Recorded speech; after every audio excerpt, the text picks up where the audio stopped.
What do you think? What else creates complexity and challenge?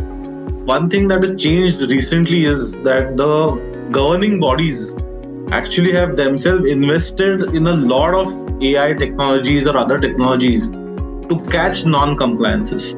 Something that was never heard of in the past. Now they are actually analyzing now. And another thing that is happening is government departments have started talking to each other.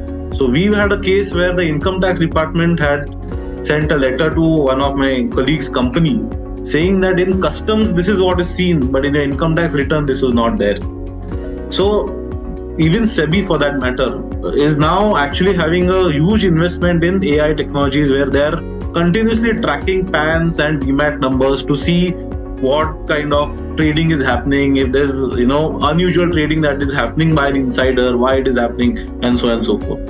So it is really unbelievable and actually worth appreciating the effort that the government is taking in investing in technology to just catch non-compliances. Now, what that means is companies also have to be extra vigilant to ensure that you do not let out any non-compliance go, however small it can be, because you don't know where you can get caught.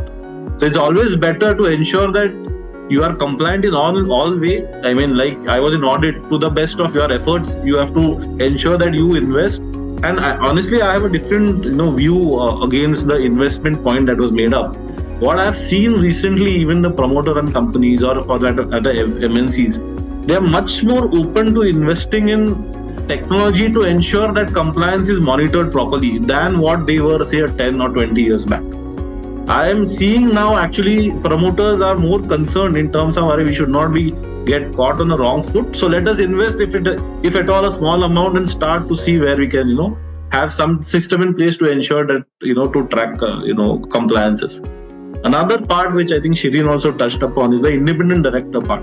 Now, after the recent some of the corporate events that happened, independent directors, there's a lot of liability that has been placed on the independent directors as compared to what it was a couple of decades ago. Earlier, independent directors were friends and family, friends of the promoters who were there not really just to fill in the seats of independent director. Now, independent director comes with a lot of liability and responsibility.